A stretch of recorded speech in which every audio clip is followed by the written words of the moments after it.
আমি এবং বাদন দি ট্রাভেলার পেজের ওনার বাদন কুমিল্লা টাউন হল মাঠে একখানে হইলাম।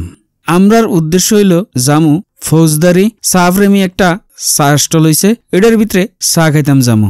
এনতে আমরা আইটটা ধর্মসাগর ফারে গেলাম গা।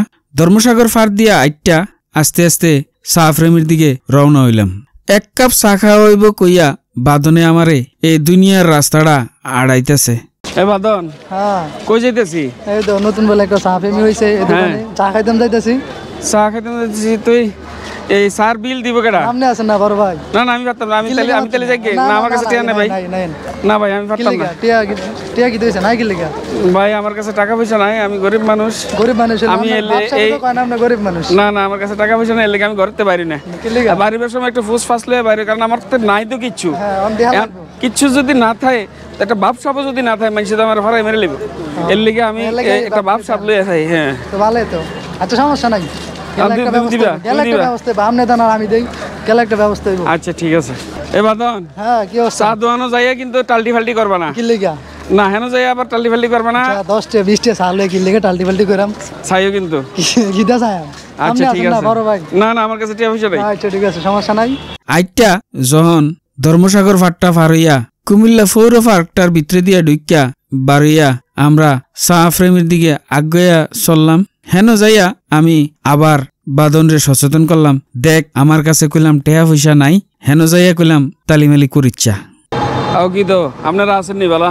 কুমিল্লার ভাষায় কথা কইতেও ভাল লাগে, শুনতেও ভাল লাগে। আজগা আর একটা এই নতুন ব্লগ লই আপনারা সামনে চলে আইছি। ব্লগটা হইলো বাদনের লগে যাইম এই চা খাইতাম সাফরেমিত।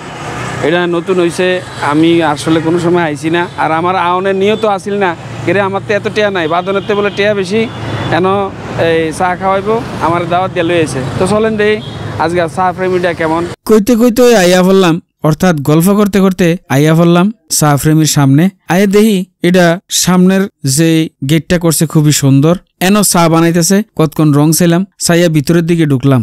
ঢুকিয়া দেখি ভাই এত সুন্দর করছে, মানছি আইয়া এক কাপ চা না খাইব, এত সুন্দর কি লেয়া করলো। জিন্দা যাই বিভিন্ন রকমের আলপনা, ফেস্টুন আর বিভিন্ন কথাবার্তা লেহা। এরপরে এটার লাইটিংটা, উপরের ডেকোরেশনটা খুবই সুন্দর। বহনের জায়গাটাও মোটামুটি সুন্দর। যারা কাপল তারার লেগে বেশি সুবিধা, মোটামুটি আইয়া এনো সুন্দর করে বইতে পারবো। আর যারা ফ্যামিলি আইব তারাও বইতে পারবো, তারার লেগেও ব্যবস্থা আছে। সব মিলিয়া ভিতরের ইন্টেরিয়রটা খুবই ভালো লাগলো। এর ভিতরে বাদনে চায়ের অর্ডার দিল। সম্ভবত যে চাটা আমরা খাইছি এটার নাম ক্রিম চা। একটা চায়ের দাম 70 টাকা। কতক্ষণ ভিডিও করতে করতে আমরা চাটা চলে আইলো, চাটাও ভিডিও করলাম। এরপরে চাটা খাইলাম। সবকিছুই ভালো লাগছে, খুবই সুন্দর লাগছে। তারার আচার ব্যবহার, কথাবার্তা খুবই সুন্দর, পরিবেশনের স্টাইলটাও সুন্দর। কিন্তু যে চাটা খাইছি আমি, এই চাটা আসলে 70 টাকা দেয়া। যাই হোক আপনারা যাইয়া খাইবেন, আপনার কাছে হয়তো ভালো লাগতে পারে। এরপরে আবার কতক্ষণ ভিডিও করলাম। ভিতরে একটা দোলনা আছে, এই দোলনাটা আসলে খালি থাকে না। আমি যখন ঢুকছি তখন খালি আসিল না, এখন যাইয়া দেই যে একবারে খালি, কেউ নাই। যাইয়া জপ্পর কইরা বইয়া পড়লাম দোলনাটার ভিতরে। মনের ভিতরে একটা ডর লাগ দিয়াছিল, দোলনাটা নিয়ে আবার আমার ওজনে সিরাটিরা পরে। যাই হোক বইছি সাহস কইরা, কিন্তু ছিড়ছে না। একটা ডুলানিও খাইলাম। এরপরে পুরাটা ভিডিও কইরা আইলাম যেন চা বানায়। এনো আউনের পরে দোকানের মালিকও নেমে আইছে, দেখতে আছে আমি ভিডিও করতে আছি। এবারে ডিরেকশন দিতে আছে কোন চাটা বানাইতো। তো একটা চা বানাইতে আছে, এই যে দেখেন এই চাটা।